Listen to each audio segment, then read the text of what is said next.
Hi, how are you tonight? It's not quite night, so I was able to get outside to do the reading for Thursday, July 15th. I remembered. I think I'm doing the readings so I can remember what day it is. So there's a lot of reasons that I do this. I shared a couple of things. The tarot teaches me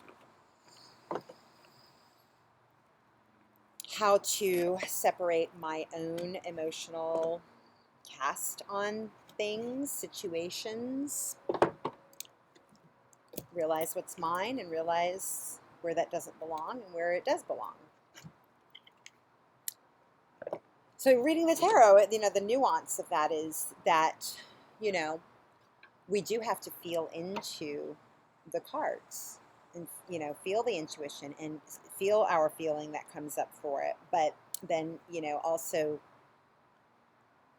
let the feeling be there and then, generalize that more so that as readers, we can read for somebody else. And in this case, I'm reading for the collective.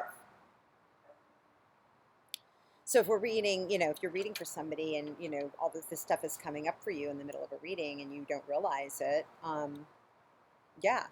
And I think I shared, I know that was happening before.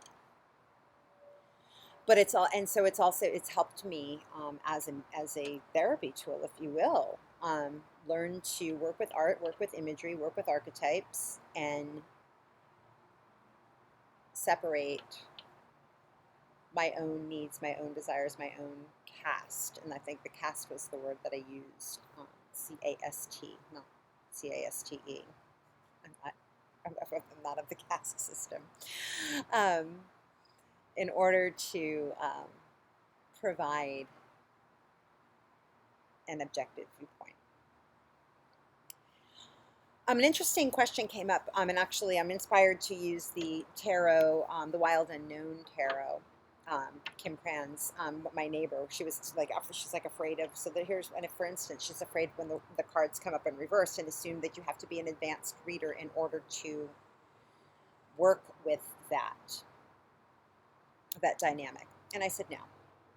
There are a lot of ways that we can work with the energy of a reverse card, which I just saw. So I'm going to have to work with these for a minute. If there's a reverse card that turns up, just to start simply getting more familiar and less fearful, and just recognizing that the fear is there and be like, oh, okay, that doesn't belong here. There's nothing to be afraid of. If a card does come up in the reverse, and I spoke to this last night about how I don't reverse the cards, and I make sure that they're all upright before I begin the reading and before I begin to shuffle, is because if a card comes up in reverse, there's no need for alarm.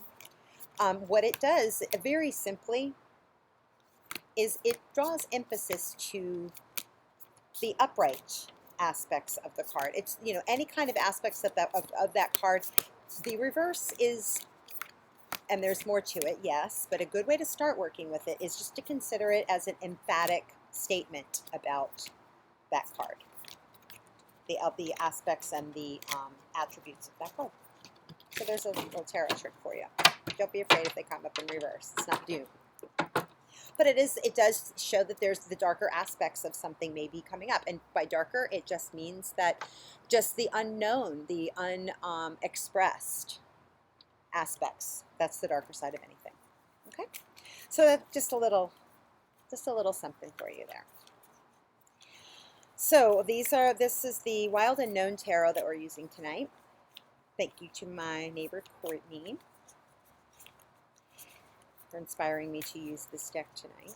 I was going to use the Salvador Dali deck. I'm actually teaching myself a little more about that deck because that's a very, that is I would say for a more advanced reader, and it is a new deck to me.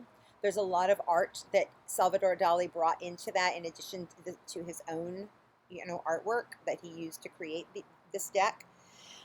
So there's, tremendous imagery and it's just many, many layers. And I'd like to be more familiar with that one before diving in. I might work with the Deviant Tarot a little bit more. It's a pretty wild day. All right, but let's work with tomorrow's reading for Thursday, July 15th, 2021. Thanks for joining me. Like, share, subscribe on any of the platforms where this will be posted. The Instagram one didn't post overnight, so I had to re-upload it this morning. But it posted to Facebook and YouTube. Those are the other platforms. Donations are gladly accepted. I appreciate it. The PayPal and Venmo information is in the description on all platforms. And I thank you for those who do donate. It's appreciated. Private readings, email me at lisa.loring@gmail.com. You can also just email me general questions, just about information like I shared about reading the tarot. I'm glad to share my knowledge. Helps me learn too, think about things a little bit. And, you can comment. You can direct message me on any of the platforms. That also helps with the algorithms of the platforms as well. So we have two cards that are really flipping here. And it's funny because my neighbor mentioned this card when in our conversations. This one was coming up for her a lot. So we have the Ten of Wands, which came up in the bottom of the deck last night. And it's coming up here today. And we also have the Daughter of Pentacles. So a card of responsibility, a card of burdens. Although I have to say in the Salvador, I was, like I said, studying that Salvador Dali deck. In that book, it was describing the joyful taking on of burdens, and of responsibility, the taking up of responsibility, which I've spoken to as an attribute of this card before. I think a lot of times readers don't bring in that, and I was really pleased to see that it was mentioned in the guidebook that goes with that tarot deck.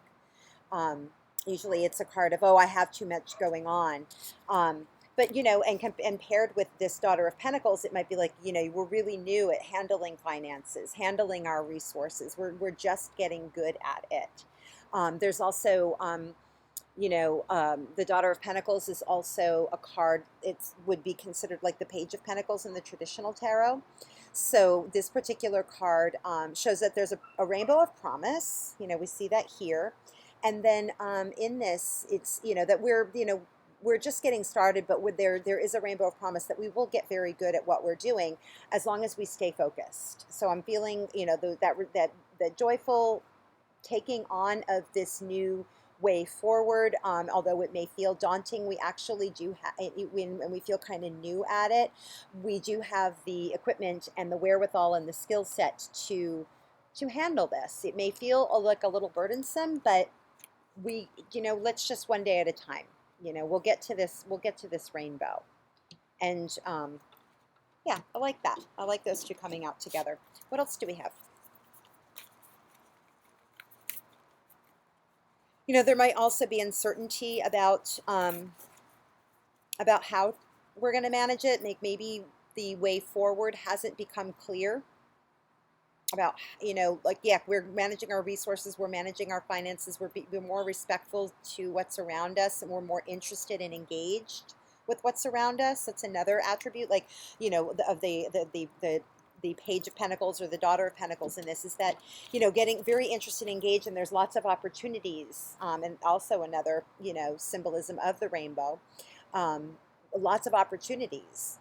And so it's like, what do I pick and choose? And, the symbol of the divine, that rainbow is always a symbol of divine promise, that things will be taken care of, and, but take our time picking up all of these things. What may feel burdensome, maybe we're not quite ready to pick them up, but we've got the pile there. We know that we're going to work with it, and maybe we're going to pick up one stick at a time.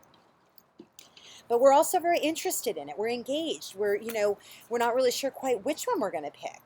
That kind of thing. A lot of messages. Also, that's the Page of Pentacles is also very much a card of pages are messengers of both receiving as well as delivering. So we may be receiving a lot of different offers and options and and ideas, a lot of creativity, and this is all happening on the earthly plane.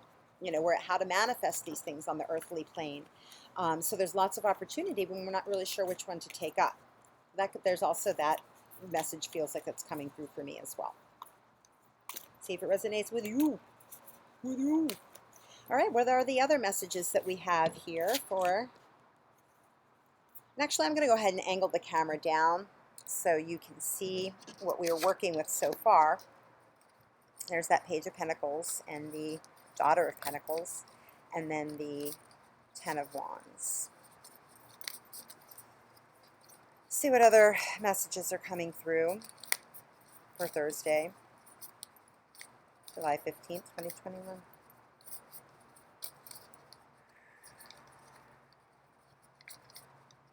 We've got the Star card. Yeah, lots of opportunities, lots of wishes, hopes, and dreams.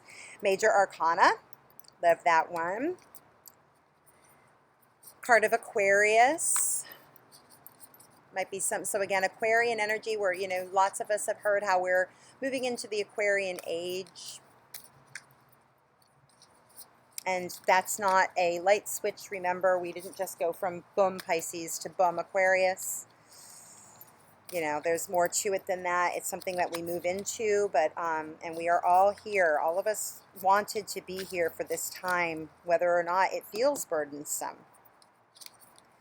We wanted to be here to kick off the Aquarian age. And I'm going to go ahead and take this card as well. So we have the Emperor. Is it the Emperor? Yeah, the Emperor. Nice. Emperor. All right, so those are the three cards. And at the bottom of the deck, we've got the Four of Wands. Wonderful. And the Mother of Cups.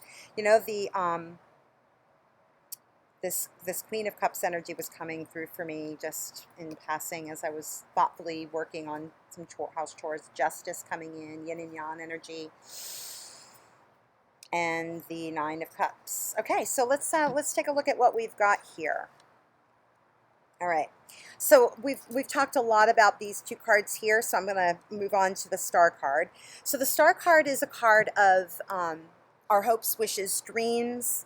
It's the card, like I said, of Aquarius and Aquarian attributes. So working in a higher vibration, you know, looking towards the stars to elevate our thoughts and work.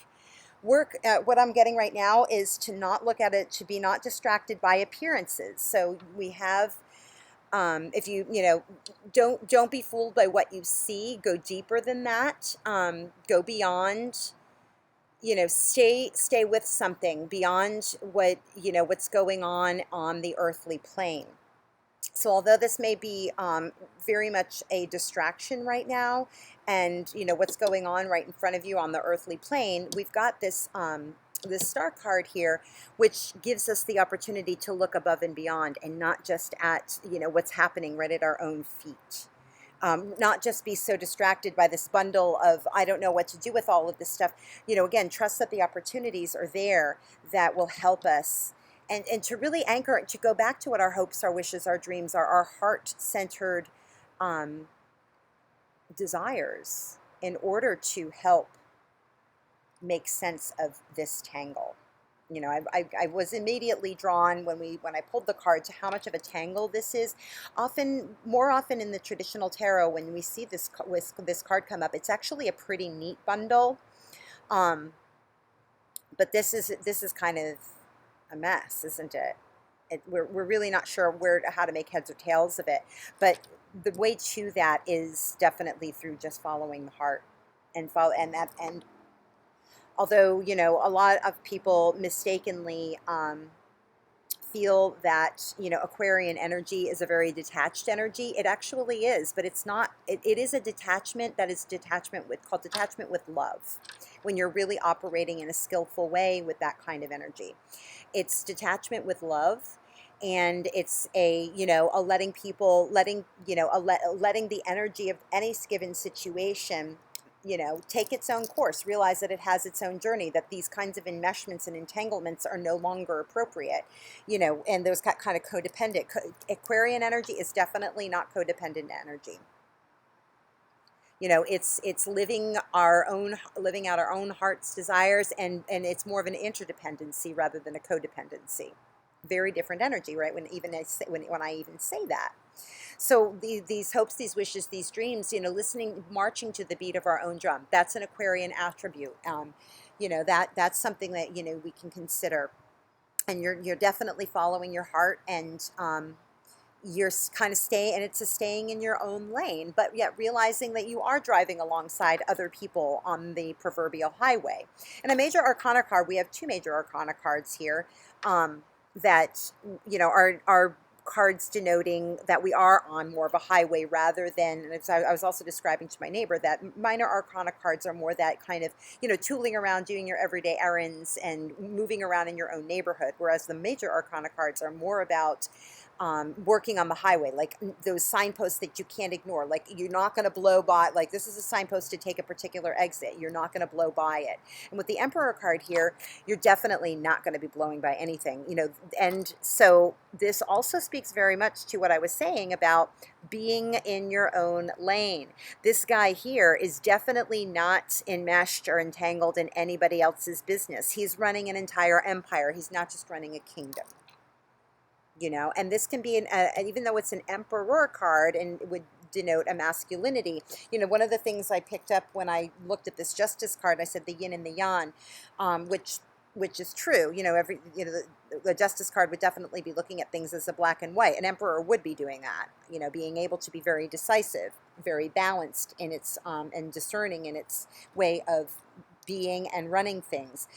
What also came up for me immediately when I glanced at that card was the fact that you're dealing with the feminine, the dark, and the light, the male attributes, and that exists in each and every one of us. So don't be just think the Emperor card, think that it's a definitely it's like an Aries energy, but don't mistake that as being not for you because you're a female or you identify as female. The Emperor energy is all about being in ultimate sovereignty of and being in wise governance, wise leadership of life, of one's life.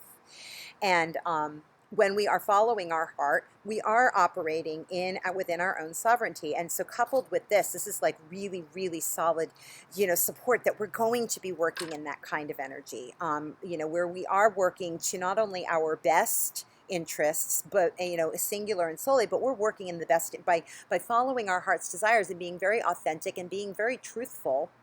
Here comes that justice card again, being very truthful about who we are and how we and what we want and how we intend to get there, being very clear with ourselves about that first and foremost. And then, when we change that kind of energy within ourselves, the rest of our environment changes around us, and the things that are attracted to us, the things in our world become very different. When we're very clear with our speech, when we're very clear about our intentions, when there's no mamby-pambying around, and we move out of this kind of confused energy of not really knowing what to choose, and we get really, really clear on the way forward. And I'm also drawn to the fact that this tree looks like an arrow, and it's pointing up to the sky, so. And it's actually pointing at me right now, right? The arrow is pointing at me, and it's practically pointing at my heart right now. So, being in, it's pointing, look within yourself first and then respond to the world. That's true. That's also great Aquarian energy. And that is living as a star, you being a rock star. And therefore seeing everybody else in their highest version of themselves, in their divine wisdom, being able to respect their boundaries and, have it and automatically, creating respect for your own boundaries and your own way forward. And that way we're driving alongside one another and we're working together. We're not at odds. And then this kind of energy is coming in. The Four of Wands. This is that harmonious working where this kind of goes into infinity. This kind of harmonious working together is what comes of that kind of energy, and things get very focused as opposed to being all entangled. Things get very, very focused, hence that arrow, hence this kind of like bullseye effect. And the diamond, clear as a diamond. Diamonds are also very loyal until they're not. They'll go away from their owners when they think their owners are being disloyal to them. Mother of Cups is here. Of course, this is a very balanced perspective. This is a very creative use of emotions rather than letting your emotions run you. So this is, again, very, so we have this masculine energy compared with this feminine energy, bringing in, again, that balance, that justice, when our emotions are not running us, we're able to utilize our emotions to help us make wise decisions. And again, these arrows are really I'm really very drawn to these points that are coming up in all of these cards. And and look, a divine partnership comes in. And you even see that Two of Cups at the bottom of the deck. And this Nine of Cups, feeling in abundance, and acting through our emotions in a way that makes us feel abundant and not overwhelmed by them. So I love this reading. All right, I brought the Herbal Tarot out to give a final commentary because those Seven of Pentacles have been coming up so often in all of our readings. So I brought this deck out to give us one final commentary. I'm also learning to work with this one as well, and I'm a gardener of sorts. I like to imagine myself I am a gardener. I love my plants. Oh, already we have a card turning. Angelica, again, the Sun card that came up in the Gilded Lenormand deck last night. This energy is still with us, guys. I love that. Oh my God, I love it. Angelica, the angels, bank on the angels, talk to the angels, the Star card. Love it. Love it. Love it. I'm going to read from the book, because I don't know about Angelica, but I'm excited to read about it. I'm excited to read about it. Okay. Angelica is a stimulant, a carminative, and emmenagogue. So emmenagogues help you, it basically helps with, it's like an anti-nausea medication. A tonic, it warms the blood and promotes circulation and connects rheumatic problems and counteracts rheumatic problems and body stiffness. Huh. I should definitely take me some of that. Symbolically used for a cold, withdrawn person, tendency to stay inside a lot, not exposing oneself to the light of the sun, an antisocial person who is withdrawn and morose. So it came up yesterday, like our relation, and it comes here, like how do we interrelate with people in a way that, maybe some of that codependency is something that you're afraid of. Just like everybody else, my codependent patterns are something I've been working on, particularly in the past year. And I recognizing that they exist. So how do we work out of these kinds of enmeshments and work with one another beautifully to create this kind of harmony? The cards are here to support it. And codependent no more, I guess, and that's where we end up with those harmonious relationships, and we end up with this kind of divine partnerships, and this can be anything. This could be, a deepening of a friendship, a new friendship. It could be a work endeavor. It can be a variety of different things, but anything that, where you're, there is like-minded and, moving in parallel towards a particular kind of goal. And it's, they're heart-centered. It's the meeting of two hearts and two minds. I love that. I love that. All right, guys. Well, I'm going to leave the reading at that, and I hope you enjoy it. And again, like, share, subscribe. Send me a message at my lisa.loring@gmail.com, lisa.loring @gmail. Direct message me on any of the platforms, YouTube, Facebook, or Instagram. Like, share, subscribe, because it helps me get the word out. And I appreciate you. Thank you for playing with me. Have a great one.